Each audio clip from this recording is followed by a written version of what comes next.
O mundo já não anda um lugar seguro. São guerras, pandemias, crise climática e um aumento exponencial da desigualdade social. E tudo isso mostra que o momento é realmente crítico para a humanidade.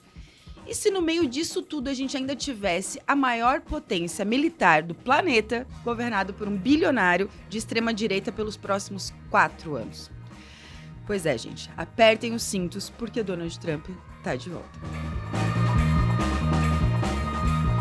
Bom, a empolgação inicial que a gente teve aí com a possível vitória da Kamala Harris, que é a atual aí vice-presidente, deu lugar a uma das maiores e mais expressivas vitórias republicanas das últimas décadas, o que diz muito sobre o momento aí que os Estados Unidos e o mundo estão vivendo.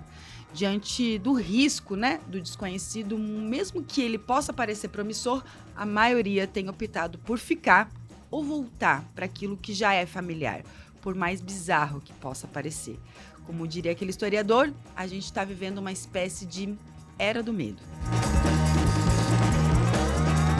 Bom, só que as consequências da vitória do Trump não impactam só a vida nos Estados Unidos, é óbvio, ela também vai ter consequência em toda a geopolítica mundial. E a gente já viu isso aqui nas reuniões do G20 no Rio de Janeiro, com um certo clima de tensão aí que rondava o evento. Se o Javier Milei, que é o nosso vizinho aqui na Argentina, já conseguiu tumultuar a reunião aí com as suas posições absurdas, imagine o que ele vai fazer um líder de extrema-direita na potência, né, e na presidência dos Estados Unidos. As posições do Trump são bem conhecidas, só que como elas vão afetar o restante do mundo? Bom, para a gente começar aqui, tem 2 eixos que foram principais aí na sua campanha, que foram a economia e a imigração. Temas aí que tem tudo a ver, né, da relação com os Estados Unidos e os outros países. A economia, o Trump quer mais protecionismo, que deve aprofundar ainda mais essa guerra comercial e as tensões com a China. E já na imigração, ele defendeu a deportação em massa e o aprofundamento do racismo e da xenofobia, o que impacta, obviamente, direto a América Latina, que é onde sai aí o maior contingente de imigrantes que daí buscam uma vida melhor nos Estados Unidos. Mas como a gente vai ver aqui no programa de hoje, só são 2 exemplos de tudo que vem por aí. Bom, aí é só lembrar que o mundo tem pelo menos 2 grandes focos de tensão militar hoje. Uma é a guerra entre Rússia e Ucrânia e outro Israel e vários vizinhos seus, incluído aí o massacre em Gaza, que segue em curso aí mais de um ano depois. E nos 2 casos, os Estados Unidos estão presentes, promovendo ajuda militar e aprofundando o conflito a favor aí dos seus aliados, no caso Israel e Ucrânia. E se mais conflitos pipocarem pelo resto do mundo, qual vai ser o papel do Trump? Para analisar o impacto da vitória do Trump nas eleições dos Estados Unidos, tá no ar pela TV Fórum, no seu tocador de podcasts favorito, mais um La Base Brasil. La Base Brasil, com Juliano Medeiros, Rebeca Neto, Richard Nascimento e Indira Maga. Bom, pessoal, você já deve ter percebido que eu estou substituindo o Juliano, que está numa missão logo ali no Azerbaijão. Então, a gente vai dar início ao programa de hoje. Eu convoco ele, Cauê, que está no quadro Base de Dados. Cauê, o que você traz hoje? Oi, gente, tudo bem? Oi, pessoal que está assistindo. Hoje a gente vai ver os primeiros movimentos de montagem do segundo governo do Trump e também tentar prever o que a gente pode esperar desse segundo mandato. Certo, muito que bem. E agora eu convoco ele, Richard Nascimento, que você traz pra gente hoje. Olá, Rebeca, Cauê, Indira, você que está nos acompanhando.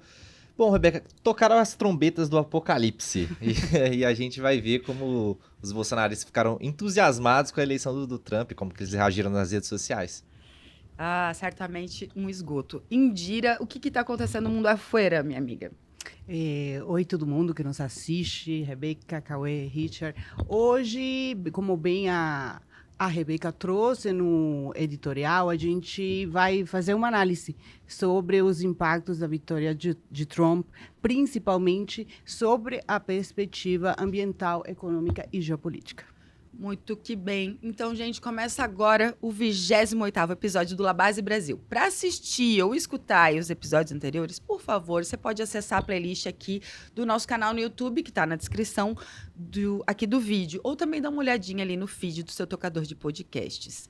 E não esquece, claro, de seguir a gente no Instagram e no TikTok no @LaBaseBrasil. Então, bora nessa.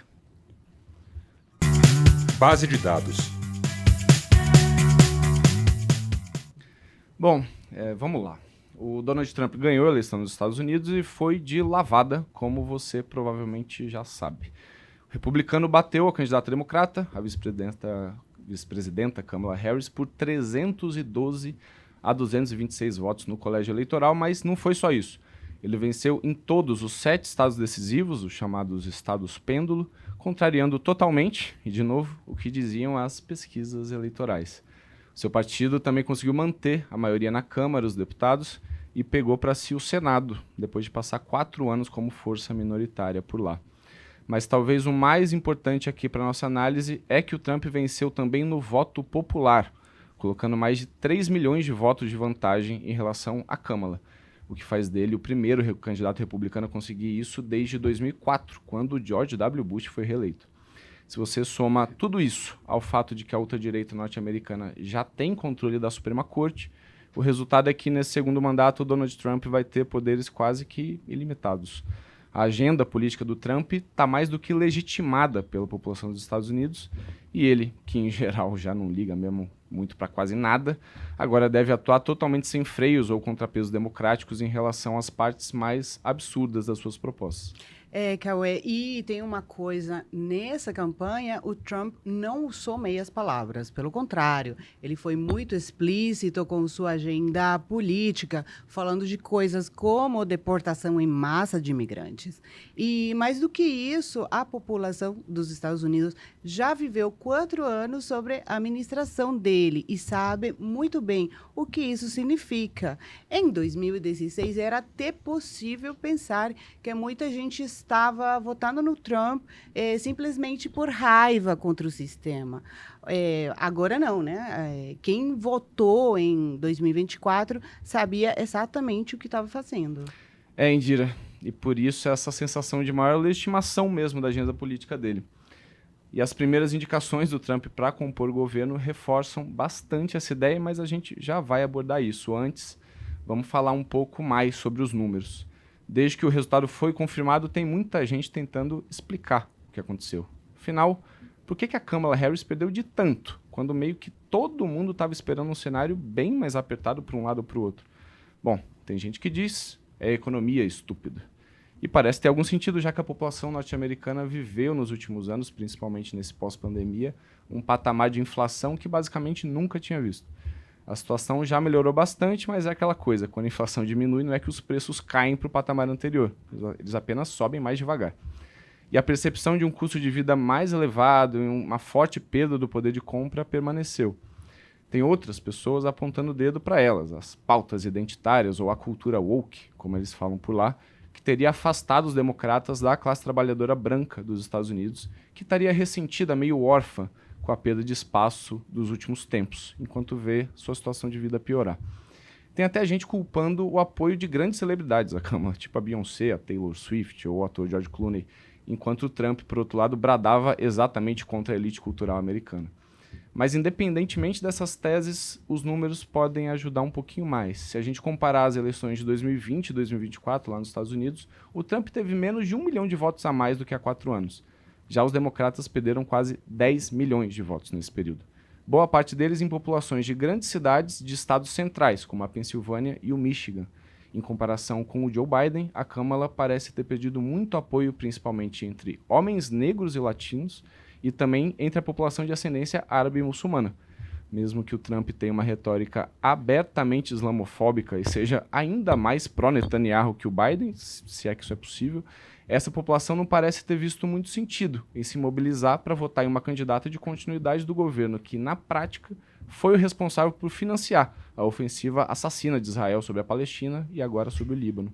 Cauê, isso que você falou importa muito numa eleição de voto facultativo, porque não é que esses eleitores migraram para o Trump ou passaram a apoiar a política do republicano, é que eles simplesmente não viram tanta diferença assim entre os candidatos, e por isso não foram votar. No fundo, a Câmara acabou perdendo tanto os votos dos árabes quanto dos judeus, tanto da esquerda quanto da direita, tanto dos grupos étnicos, quanto também da classe trabalhadora branca no interior do país. E culpa no cartório para isso, gente, convenhamos, é também do governo democrata.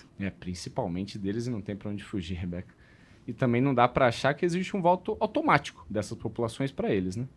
Mas, dito isso, como eu estava falando, o Trump está se sentindo mais do que legitimado para montar o governo do jeito que bem entender.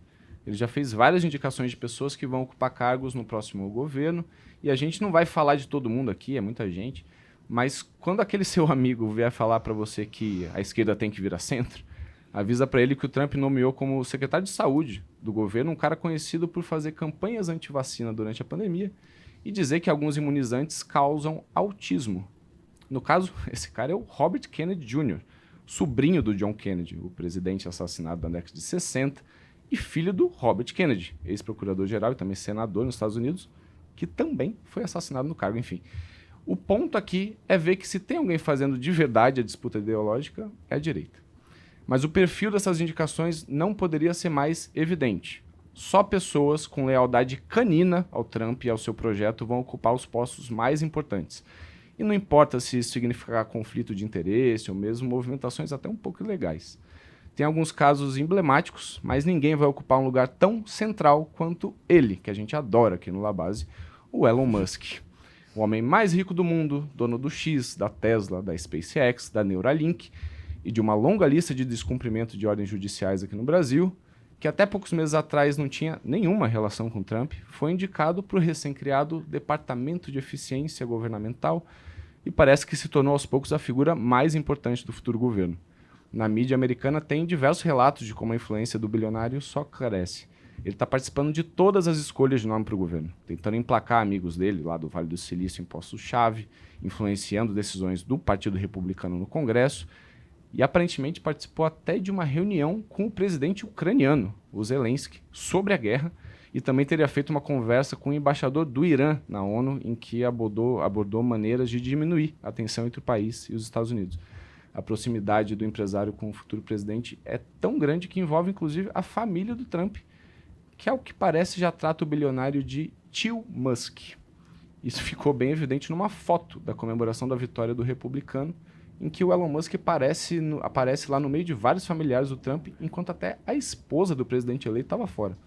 Mas independente dessas bizarrices, o fato é que esse espaço do Musk no governo diz muito sobre como vai ser a administração. Por um lado, o Musk tem se tornado aos poucos uma espécie de ídolo da extrema-direita mundial e está usando isso para fazer avançar os seus próprios interesses como bom bilionário.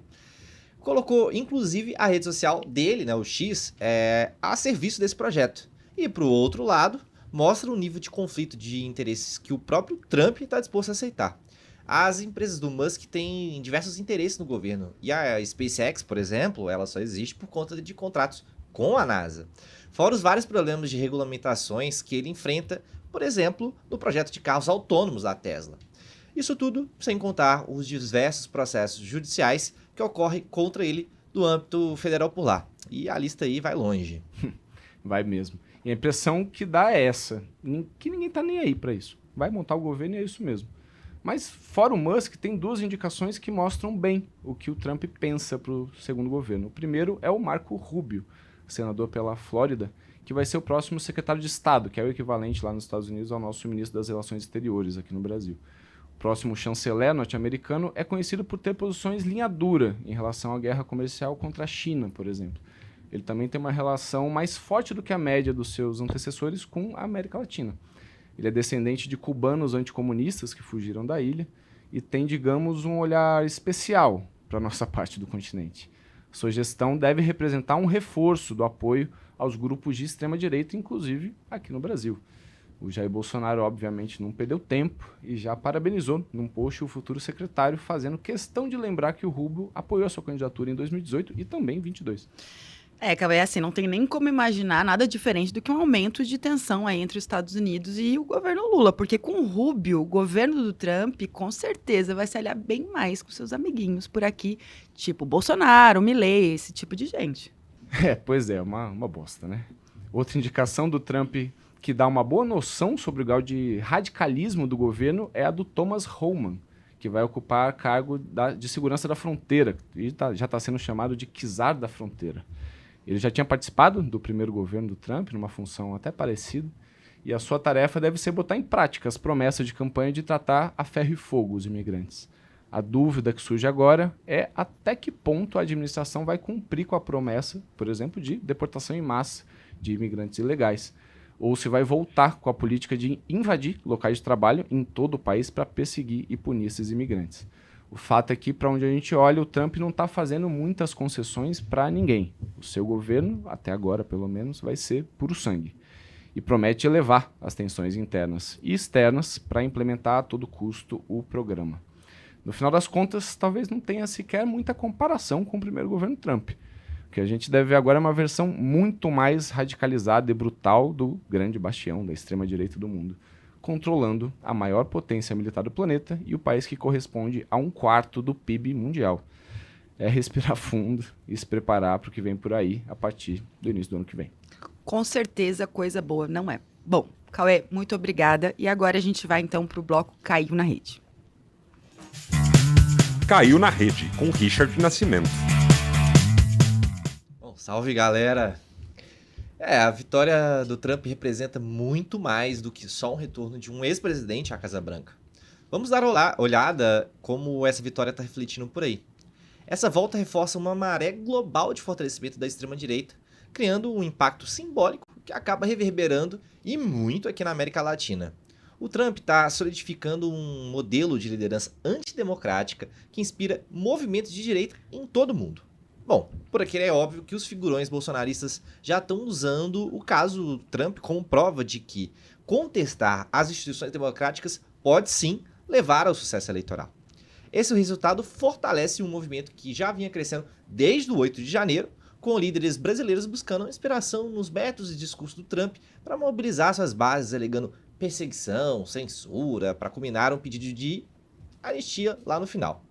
Isso não é um movimento isolado, até porque o modelo está cada vez mais consolidado em uma rede internacional de extrema-direita que opera principalmente pelas redes sociais. Richard, e assim, essa rede transnacional, né, de desinformação é realmente um ponto bem importante para a gente falar aqui, porque no Brasil, por exemplo, mais recente teve a suspensão temporária do X, né, por incitar violência, espalhar desinformação política. Só que esse episódio foi rapidamente aí explorado pelos influenciadores, pelos políticos da extrema-direita, como um símbolo de perseguição autoritária, né? E eles ficavam afirmando aí que o judiciário brasileiro estava suprimindo a liberdade de expressão. Só que esse discurso cria, sim, um paralelo com os Estados Unidos, onde o Trump e os apoiadores dele frequentemente aí ficam se apresentando como vítimas de um sistema opressor que tenta silenciá-los, blá, blá, blá, blá, blá, blá, enfim. Rebeca, e essa narrativa de vitimização tem sido muito eficiente para mobilizar a base da direita e incentivar uma oposição feroz à própria democracia. E não é apenas sobre liberdade de expressão, que aqui também mexe com um certo medo do autoritarismo, ainda que isso pareça contraditório um pouco, né? A narrativa da extrema-direita é construída para fazer parecer que qualquer tentativa de regular as plataformas digitais ou coibir a desinformação é uma ameaça à democracia. Isso reforça a conexão entre a base de apoio do Trump e a de Bolsonaro, criando uma unidade simbólica que fortalece esses grupos nos dois países. E essa ligação fortalece também uma sensação de uma luta contra um inimigo comum, seja ele representado pelo Estado ou pelas plataformas de mídia social que tentam regular esses conteúdos mentirosos, né? E para exemplificar tudo que a gente falou até aqui, quero trazer o inacreditável artigo que Jair Bolsonaro escreveu para a Folha de São Paulo no dia 10 de novembro, sobre o título incrível, e acredite se quiser, Aceitem a Democracia. Bom, isso mesmo. Bolsonaro, que cada vez mais é relacionado à tentativa de um golpe de Estado no Brasil, inclusive de até assassinatos contra o Lula, o Alckmin e o Moraes, virou um defensor legítimo da democracia e fala nesse artigo que os ventos da democracia sopraram nos Estados Unidos, na Argentina, no Brasil, nas eleições municipais. Bolsonaro afirma que nada pode conter a onda conservadora, e abre aspas, nem a censura, nem os cancelamentos, nem o boicote econômico, nem as perseguições policiais, nem as longas, arbitrárias e injustas prisões. E fecha aspas. Daria para fazer um programa inteiro sobre o papel da mídia no fortalecimento da extrema-direita no Brasil e no mundo. Mas o que mais salta aos olhos é como eles inverteram o debate a ponto de conseguir posar de defensores da democracia e da liberdade, enquanto a esquerda se torna o sistema. E, infelizmente, tem muita gente que comprou essa ideia. Cauê.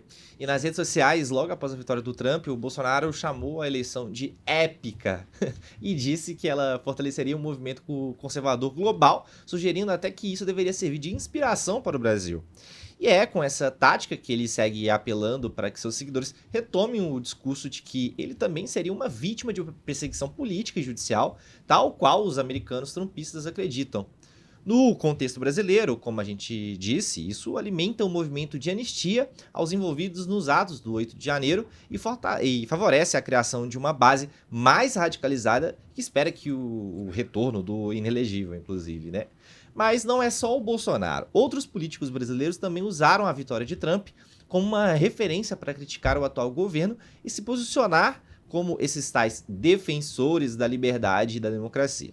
Começando pelo 02, o deputado federal Eduardo Bolsonaro, que acompanhou a apuração na mansão Mar-a-Lago, lá na Flórida, onde o Trump se reuniu com apoiadores, incluindo Elon Musk. E já o 01, o Flávio, comemorou pelas redes sociais dizendo: o homem voltou. Se não fosse tão trágico, dava até pra achar engraçado, né? É isso, Cauê. E ainda temos o favorito para substituir o Lira na presidência da Câmara, que é o deputado dos republicanos Hugo Mota, que disse, né, que a eleição do Trump pode desencadear um otimismo das legendas e das bancadas partidárias de direita. E aí fica a dica para a turma de esquerda que embarcou na candidatura dele, inclusive achando que, enfim, seria legal colocar ele como presidente da Câmara. O senador Ciro Nogueira, presidente do PP, disse que o resultado mostrava a insatisfação do povo americano e abre aspas. Hoje os brasileiros já se fazem as mesmas perguntas. Qual resposta virá das urnas em 2026? Bom, eu tenho um palpite. Parabéns, Donald Trump. Fecha aspas. E para fechar, eu trago um dos mais relevantes colunistas do nosso país, o Eduardo Cunha. Sim, esse artigo dele lá no Poder 360 sobre o saldo das eleições brasileiras, o ex-deputado disse que o pleito dos Estados Unidos pode influenciar a disputa em 2026 mais do que a própria eleição municipal pela atuação do Trump em favor do Bolsonaro. Já a resposta do presidente Lula e de membros do governo foi mais diplomática. Em uma postagem nas redes sociais, o Lula enfatizou a importância do respeito à democracia e desejou um diálogo internacional para promover a paz e o desenvolvimento. O vice-presidente Geraldo Alckmin e a ministra do Meio Ambiente, a Marina Silva, também se manifestaram com a Marina destacando que a vitória de Trump representa um desafio à agenda ambiental global.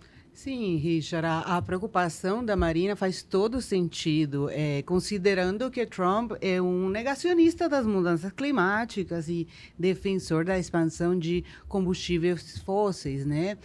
O retorno de uma política tão regressiva nesse aspecto é um sinal claro de que o cenário internacional de combate ao aquecimento global deve enfrentar, sim, grandes retrocessos. E esse jogo pode acabar favorecendo as alianças e cooperações entre esses extremistas, tanto de Brasil como nos Estados Unidos, né? Na Argentina, por exemplo, o Javier Milei comemorou a vitória do republicano como uma confirmação de que a América Latina poderia se alinhar aos americanos em uma visão ultraconservadora de política econômica e social. Com o Trump na Casa Branca, esses movimentos de direita na América Latina ganham ainda mais legitimidade e forte respaldo, criando um bloco de influência política que ameaça enfrentar as democracias na região inteira. E não é só por aqui. Na Europa, por exemplo, a extrema-direita italiana, sob a liderança de Meloni e de outros movimentos ultranacionalistas na Alemanha e na França, também celebraram a vitória de Trump como um sinal de que o conservadorismo extremo e a agenda antiglobalista está ganhando tração real, né? O alinhamento ideológico atravessa fronteiras e acaba, inclusive, reforçando a posição de Trump como modelo para esses líderes que foram citados. Richard, e assim, a gente gosta ou não, a gente precisa convir que a estratégia deles está muito bem construída, está muito bem encaixada e está encontrando eco em todo canto do mundo. É um sinal de tempos difíceis, de crise, é um tempo de transição, quando, como diriam alguns comunistas aí, de antigamente aparecem os sintomas mais mórbidos. Então, a gente precisa retomar a nossa tarefa de construir o novo. Essa tarefa é nossa, senão o futuro vai ter cara do Trump, do Milei, do Bolsonaro. Bom, enfim. Richard, muito obrigada. Então, agora a gente vai para o quadro Mundo Afuera. Mundo Afuera, com Indira Maga. A vitória do Trump tem levado uma série de discussões sobre o futuro global. Por isso, eu trago algumas expectativas do ponto de vista econômico, ambiental e também geopolítico. Para começar, a gente abre essa pergunta: o que esperar dessa reeleição de Trump, especialmente em relação aos esforços internacionais de mitigação da crise climática? Bom, durante o primeiro mandato, o republicano já tinha demonstrado seu ceticismo em relação às mudanças climáticas e adotou medidas que enfraqueceram os compromissos dos Estados Unidos com acordos internacionais. Foi seu governo que retirou o país do Acordo de Paris, enfraquecendo bastante o Pacto Internacional, que visa limitar o aumento da temperatura global a 1,5 graus.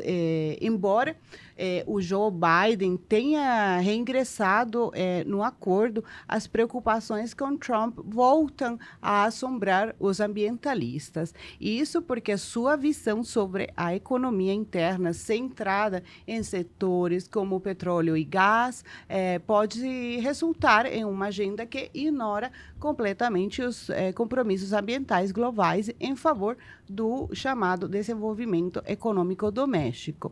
E quando a gente fala da influência dos americanos nas negociações climáticas, não dá para ignorar o peso do país como o segundo maior emissor de gases de efeito estufa e que a sua ausência esvazia as discussões ambientais. Durante o seu primeiro governo, a administração Trump se mostrou especialmente resistente a compromissos financeiros para apoiar os países em desenvolvimento com recursos para enfrentar a emergência climática.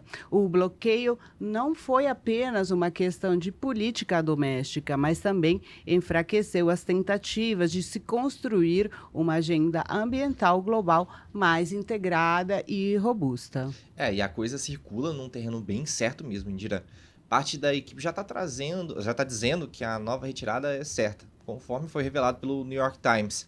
Mas também tem alguns analistas apostando que dessa vez o Trump pode manter os Estados Unidos no Acordo de Paris justamente para tentar influenciar algumas medidas por lá, né? E não dá para a gente descartar nenhuma possibilidade, Richard. Falando das COPs, que são os eventos-chave nas negociações climáticas, o que temos é um cenário em que os Estados Unidos podem se tornar-se uma força impeditiva. Por isso, tem muita gente que apontando para um certo esvaziamento da COP29, que termina amanhã, essa semana, aqui no Azerbaijão. Um dos tópicos principais foi discutir o financiamento climático, mas sem a presença dos principais líderes mundiais que estiveram reunidos aqui no Rio de Janeiro para o G20. Certamente, a vitória do republicano contribuiu para o banho de água fria em muitos ambientalistas e governos. É inegável que, sem o compromisso das grandes potências como os Estados Unidos, as negociações ficam fragilizadas. E, para além dos compromissos financeiros, as escolhas do novo governo americano também podem afetar as metas de emissão de gases de efeito estufa, por essa defesa enfática do Trump em relação aos combustíveis fósseis. E assim, né, Indira, no fundo, o impacto da vitória do Trump vai ser sentida por todos os países aí que dependem, né, de uma ação mais coletiva para combater o aquecimento global. Porque o papel dos Estados Unidos nas futuras COPs pode colocar em risco todos os acordos climáticos globais que foram feitos até aqui. O caminho, né, vai depender bastante da capacidade aí dos outros governos de superarem esses obstáculos e aí pressionarem por um compromisso mais forte nesse enfrentamento. E só para lembrar, né, a próxima COP é aqui no Brasil, em Belém. A gente vai seguir com certeza acompanhando. Bom, no âmbito econômico, as preocupações não são menores. Um dos pilares centrais da campanha do Trump foi o slogan America First, que indica uma nova virada protecionista na política econômica dos Estados Unidos, reforçando um cenário global de maiores imposições tarifárias ao comércio global, no movimento de desglobalização que, inclusive, a gente gente já falou nos últimos programas aqui do Lavazza Brasil. O alvo principal disso é, sem dúvida, a China, mas também podemos esperar um impacto significativo sobre os acordos multilaterais de comércio. Essa postura isolacionista do Trump pode gerar uma série de turbulências nas relações comerciais globais no momento em que o comércio internacional já atravessa um cenário delicado. Segundo os anúncios do republicano durante a campanha, o aumento das tarifas é dado como certo, podendo chegar a 60% sobre os produtos chineses e pelo menos 20% dos demais países. O objetivo seria o de fortalecer a indústria nacional, e isso pode soar como uma solução para o mercado interno dos Estados Unidos, mas pode também significar uma escalada de disputas comerciais. O professor Kai Eno Lehmann, do Instituto de Relações Internacionais da USP, e afirmou que a política econômica de Trump pode provocar, sim, tensões e criar um ambiente de inestabilidade, incluindo as relações com a União Europeia e China, principalmente nesses primeiros 2 anos, quando ele tem controle total sobre o executivo e o legislativo, como a gente já falou. E esse aumento das disputas no âmbito da guerra econômica dos Estados Unidos com a China traz consequências para o mundo todo. Um dos resultados mais óbvios deve ser o aumento da inflação global, já que o custo de produção acaba subindo junto. Isso deve ser seguido por aumentos de juros, o que pressiona o crescimento econômico para baixo. Isso vai forçar para que países como o Brasil repensem pelo menos um pouco as prioridades econômicas, o que pode acabar fortalecendo ainda mais relações, por exemplo, com os BRICS.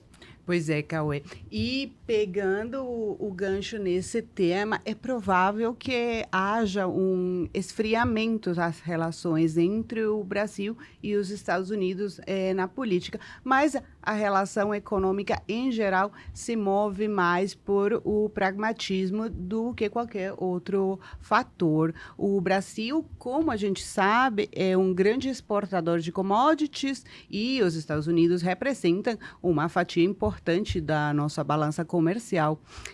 Mas ainda é uma questão em aberto para o próximo período, principalmente nesse debate da taxação de importações por lá.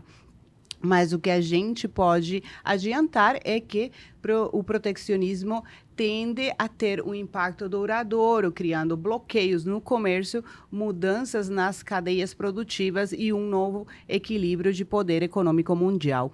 Cabe agora acompanhar como as economias mais afetadas, como a China e os países da União Europeia, vão reagir, já que essas disputas comerciais podem remodelar as negociações de maneira mais significativa. Conforme informações da revista de economia Bloomberg, o governo chinês já declarou que tem a intenção de fazer acordos com Donald Trump, mas sabe que o caminho não será fácil.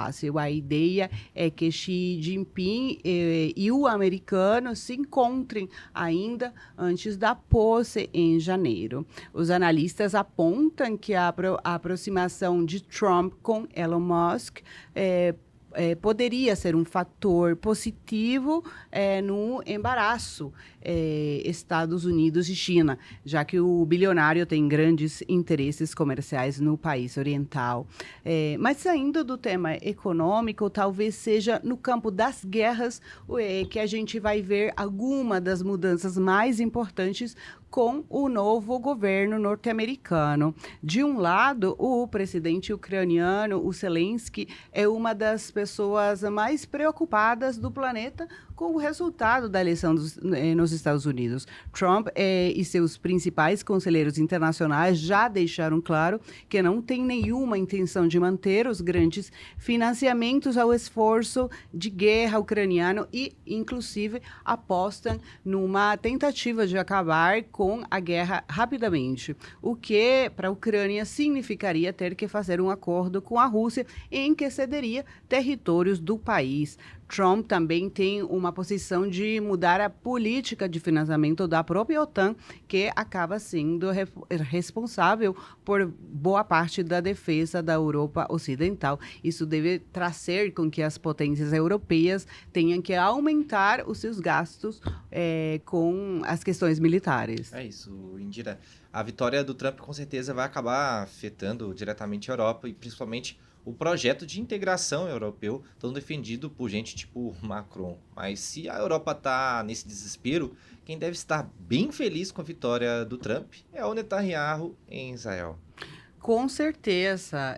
Não que o primeiro-ministro israelense tenha muito o que reclamar do Biden, mas a verdade é que o Netanyahu deve estar se sentindo muito recompensado.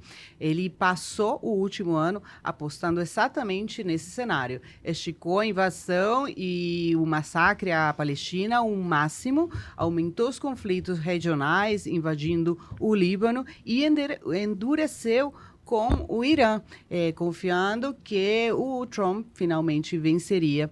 O republicano é um apoiador de primeira hora do Netanyahu e agora pode aumentar ainda mais o suporte a Israel. Pelo menos é o que quer Netanyahu. Seja para continuar a guerra ou conseguir impor acordos que permitam ao país, por exemplo, permanecer com bases militares no sul do Líbano, ou controlar a faixa de Gaza no jeito que quiser, né? Fato é que tem muitas expectativas sobre as primeiras movimentações do futuro governo Trump no âmbito da política militar.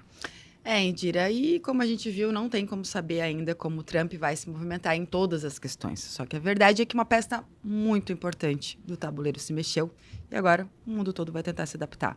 Muito obrigada, Indira. E hoje a gente fica por aqui. No roteiro e pesquisa estão Cauê Scarin e Jana Maurer, a direção de produção é do Cláudio Zamboni e a direção de arte, Switcher, é do Luciano Perobelli. Na produção, a Suzy Domingues e na assistência de direção, Nayara Vieira. Na assistência de produção, o platinado Paulo Lofredo e na operação de áudio, Raul Freza. A masterização e mixagem é do Luciano Melo e a locução é do Fernando Buzian. O La Base Brasil é gravado aqui nos estúdios Flix em São Paulo. E segue a gente lá no @LaBaseBrasil. Muito obrigada e até semana que vem.